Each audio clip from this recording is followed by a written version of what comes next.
사람하고 인사 한번 합시다. 지난 한 해 하나님의 은혜로 살았습니다. 또 한마디 더 해요. 수고 많았습니다.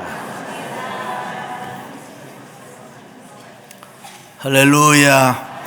사람이 사는 동안에 즐겁고 기쁜 일 보다가는 힘들고 괴롭고 답답하고 속상한 일들이 많이 있습니다.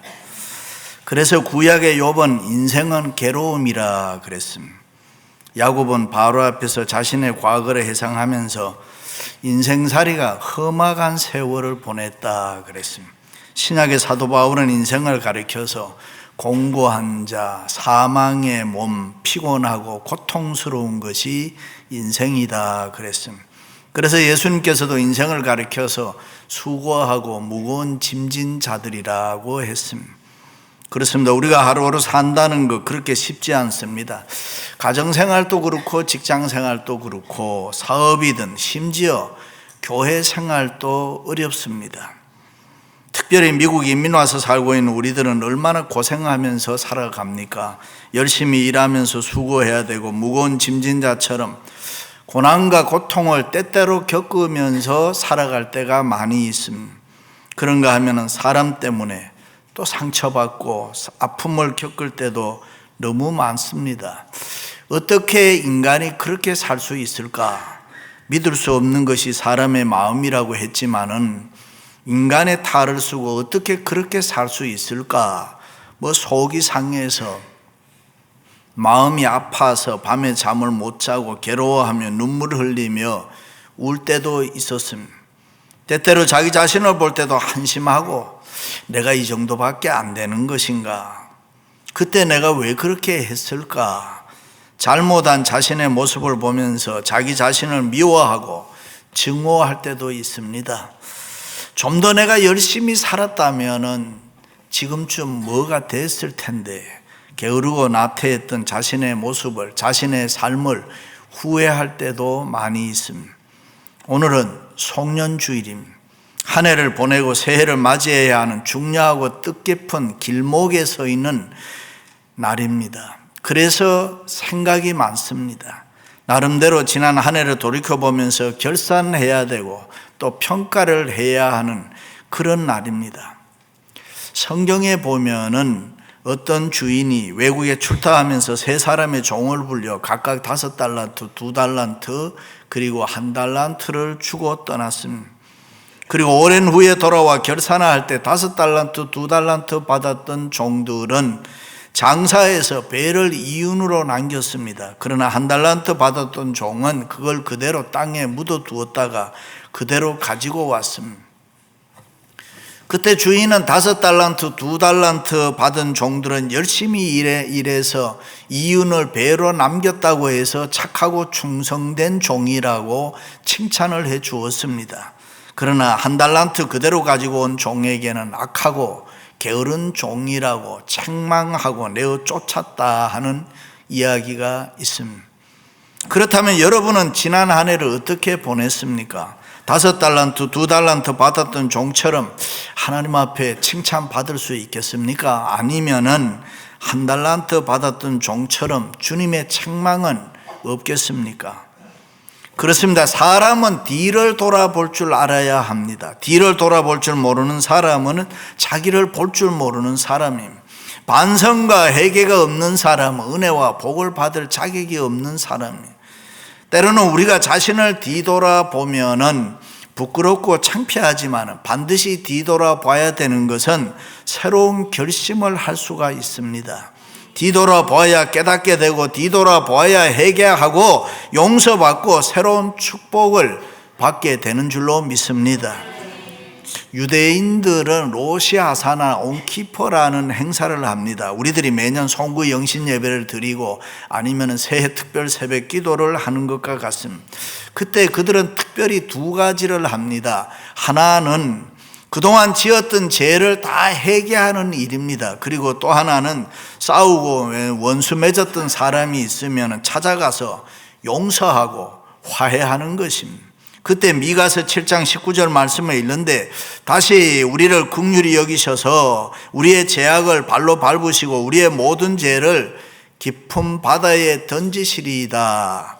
다시 말해 그들의 마음의 주머니에 있던 여러 가지 모든 죄를 꺼내어서 다 깊은 바다에 던져버린다 그 말입니다. 그리고 깨끗하고 홀가분한 마음으로 주어진 새해를 맞이합니다. 그렇습니다. 유대인들이 이 세상 모든 분야에서 우수한 사람들이 많은 것은 그들의 두뇌가 특별해서 그런 것이 아니고 매년 이런 행사, 로시 하사나나 옹키포 같은 행사를 하면서 새로운 결심과 더불어 새로운 마음으로 시작하기 때문이라고 학자들은 다 그렇게 이야기를 합니다. 새로운 결심, 거기에 하나님의 은혜와 축복이 있는 줄로 믿습니다. 새로운 마음, 거기에 치유와 표적이 있는 것입니다. 새로운 마음, 거기에 마음의 소원, 기도에 응답이 우리에게 주어지는 줄로 믿습니다. 그렇습니다. 인간의 우수성은 머리에 있는 것이 아니라 마음에 있는 것입니다. 마음이 새로워지는 것이 중요합니다. 믿습니까? 사람들은 1년을 돌아보면서 망년회라는 것을 합니다. 잊고 싶은 일은 툭툭 잊어버리고 털어버리고 새로운 출발을 하고 싶어서 하는 것입니다. 그만큼 인간은 실패가 많고 잘못이 많고 무능한 존재라는 것입니다. 세상 사람들이 1년을 마감하면서 잊고 싶고 힘든 일 생각하고 싶지 않는 일이 그렇게 많다면은 예수 믿는 우리 그리스도인들에게는 얼마나 더 많겠습니까? 세상 사람도 그렇게 살지 않은데 주님을 믿고 사는 내가 그렇게 살아서야 되겠는가? 받은 은혜가 많은 장로, 권사, 목사인데 하나님 앞에서 좀 다르게 내가 살았어야 되는데 하나님은 빛으로 소금으로 살라고 우리에게 말씀해 주셨는데 돌이켜보니 오히려 나에게 더 많은 문제가 있었지 않나. 저절로 머리 숙여 하나님 정말 죄송합니다. 잘못했습니다. 용서해 주세요. 송년주일입니다. 주님 긍휼과 자비를 우리에게 베풀어 주옵소서. 우리가 바로 살았어야 되는데 그렇게 살지를 못했습니다. 할렐루야. 그런데 안타까운 것은 세월이 흐를수록 나이를 먹을수록 인간적인 방법으로 세상적인 방법으로 살아가는데 더 익숙해져 가고 있다는 사실입니다. 분명히 그것은 하나님의 방법도 아니고 성경의 방법도 아닌데 자기 마음대로 목사도 그렇게 살고 장로도 그렇게 살고 권사도 그저 그렇게 사는데 그렇습니다. 우리가 이 땅에서 살아갈 때에 인간적인 방법에 익숙해지고 세상적인 방법에 노련해지지 마시기를 바랍니다. 하나님의 방법에 더 익숙해지고 성경적으로 신앙적으로 사는데 노련해지시기를 바랍니다. 언제나 하나님을 좋아하고 하나님을 사랑하고 하나님이 기뻐하시는 하나님의 뜻대로 살아가는 성도들이 되시기를 축원합니다. 그렇게 변화되어 가시기를 바랍니다. 할렐루야. 요셉은 자기 생활에 일어나는 여러 가지 일들을 육적으로 해석하지 않았다. 요셉의 위대함은 영적으로 해석했다 그랬습니다. 눈에 보이는 대로 귀에 들리는 대로 해석하지 아니하고 하나님의 경륜과 섭리를 찾았다. 하나님의 뜻이 무엇인가를 찾고 살았다. 그래서 요셉은 어렵고 힘든 환난 가운데 있으면서도 하나님을 향한 믿음을 잃지 않았다. 지금 내 눈에는 분명히 망하는 것처럼 보이지만은 하나님의 선하신 뜻이 있다. 하나님의 섭리를 붙드는 신앙이 있었기 때문에 그 신앙으로 현실을 이겨나갔다. 세상적으로 인간적으로 해석하면 문제가 많이 있지만은 자기 식구들과 이스라엘의 모든 민족을 구원하기 위하여 하나님이 나를 애굽에 보내주셔서 나를 사용했구나. 그런 하나님의 섭리에 대한 믿음이 있었고 감격이 있었다. 자기 형들이 자기를 미워하고 때리고 죽이려고 하고 종으로 팔았던 것이 세상적으로 인간적으로 보면 몹시 마음 아픈 일이지만은 하나님의 섭리를 믿는 믿음이 그에게 있었다. 할렐루야. 그렇습니다. 지난 한 해를 돌이켜보면 요셉처럼 억울한 일 당할 때가 있었습니다. 웅덩이에 빠진 것처럼 앞이 캄캄할 때도 있었고, 이유 없이 다른 사람 때문에 괴로움을 당할 때도 있었음. 먹고 사는 문제로 모진 고생을 한 적도 있음. 사람들과 세상 때문에 실망하고 좌절한 가운데 살았을 때도 너무 많이 있음. 그럴 때 우리는 어떻게 해야 합니까? 우리는 눈을 들어 하나님 바라봐야 되는 것입니다. 그래야 우리의 마음이 좁아지지 아니하고 넓어질 수가 있습니다. 그래야 우리 마음이 기쁨으로 평안으로 채워질 수 있습니다. 우리가 눈을 들어 하나님을 바라보아야 우리의 마음에 용서가 생기고 이해가 생기고 사랑이 생겨나는 줄로 믿습니다. 하나님께서 이스라엘 백성들을 40년 동안 광야에 살게 했다. 광야는 춥고 배고픈 곳을 광야라 그럽니다. 고고학자들의 말을 빌리면 애굽에서 가나안까지 직선 거리가 약 200마일 정도 안 되는 거리라고 하니까 이스라엘 백성들은 하루에 평균 0.02마일도 가지를 않았습니다. 밤마다 텐트 치고 아침에 거두고 하루하루 꼭 달팽이 속도로 갔다니 도저히 믿겨지지 않습니다. 200만 이스라엘 백성들이 한 달이면 넉넉하게 갈 수 있는 길을 하나님께서 40년 동안 광야로 인도하셔서 그렇게 가게 하셨다니 우리가 생각할 때는 이해가 안 되지만은 하나님은 다 그럴 만한 이유가 있었다. 하나님께서 빨리 갈 수 있는 지름길을 버리게 하고 더 많이 걸리는 이 광야길을 걸어가게 하신 것은 지름길에는 우리 인생에 큰 타격과 손상을 주는 복병들이 많았기 때문입니다. 지난 1년도 하나님은 왜 나를 이렇게 힘들게 살게 하셨을까? 쉽게 갈 수 있는 길이 있었는데, 쉽게 올 수 있는 길이 있었는데 하나님만 아시는 이유가 있었다 그 말이지. 그 어려운 고난과 고통이 우리에게 때로는 필요했기 때문에 하나님은 우리를 광야의 이스라엘 백성들처럼 돌리고 돌렸다. 그렇습니다. 사람들은 반드시 큰 일에만 넘어지는 거 아니잖아요. 작은 일에도 넘어짐.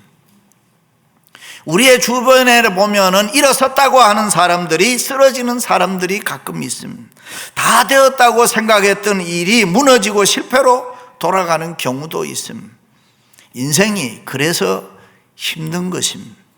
그렇습니다. 이스라엘 백성들은 하나님은 약속했고 하나님은 된다고 했고 하나님은 해 주신다고 했는데도 불구하고 그들은 불신앙으로 안 된다고 아우성을 치다가 멸망을 당했습니다. 그리고 하나님께서 이스라엘을 시험하기 위해서 하나님의 백성으로 살게 하기 위해서 훈련을 계속시킨 것입니다.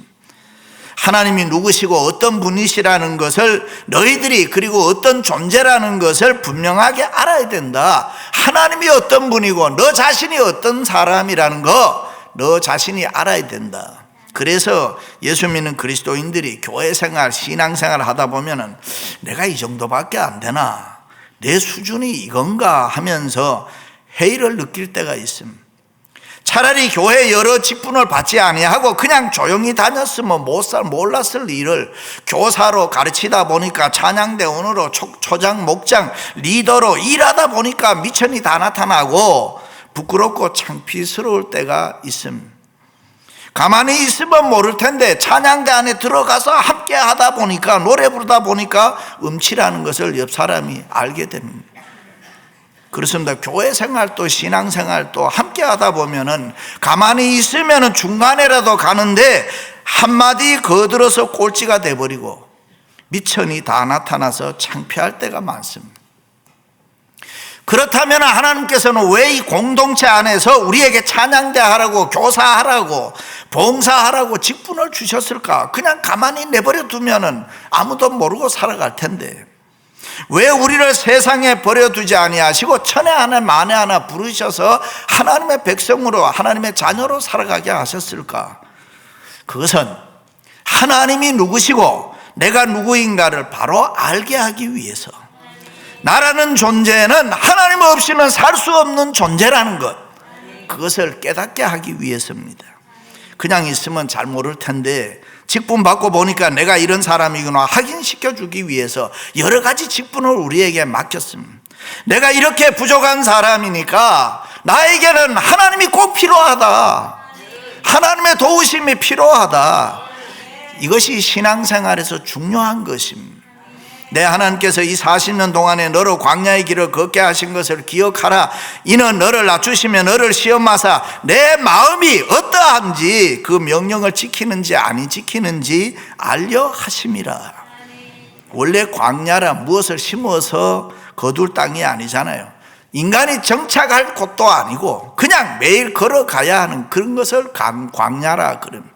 구름기둥, 불기둥이 움직이는 대로 가기도 하고 멈추기도 했습니다. 그 어느 것도 그들의 힘에 의해서, 그들의 노력에 의해서 이루어진 것이 없는 것, 그것이 광야입니다. 인간이 할 수 없는 것, 인간이 할 수 있는 것 하나도 없는 것이 광야인 것입니다. 그러므로 광야 생활은 하나님이 누구신가, 그리고 인간이 어떤 존재인가를 철저하게 알게 하기 위한 것입니다. 그들의 생활은 처음부터 끝까지 다 기적의 연속이었는 줄로 믿습니다. 하나님의 도우심이었고 하나님의 은혜였습니다. 그렇습니다. 하나님께서 지난 1년 우리를 그렇게 하나님의 기적으로 인도해 주신 줄로 믿습니다. 내가 할 수 있는 것은 아무것도 없었고 지금까지 지내온 것 주의 크신 은혜일세.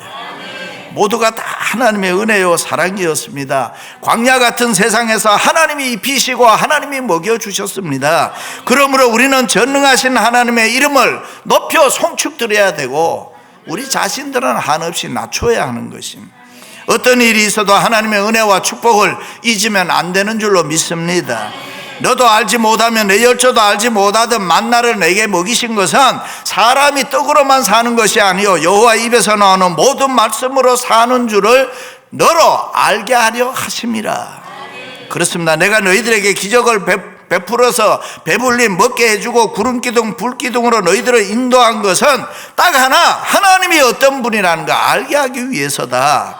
그런데 너희들은 먹고 마시며 거할 곳이 있었지만은 한 번도 나를 섬기고 내 마음대로 내 말대로 살지 않았더구나. 그래서 40년 동안 내 의복이 헤어지지 아니하고 내 발이 부르지 아니하였음에도 불구하고 너희들은 내 뜻대로 사는 것을 주저하지 않더구나. 그래서 그들은 지진으로 죽고 불뱀에 물려 죽고 질병에 걸려 죽고, 성경은 그 모든 재난을 하나님을 모르고 믿지 않았기 때문이고 하나님을 사랑하지 않았기 때문이라고 이야기합니다. 그렇습니다.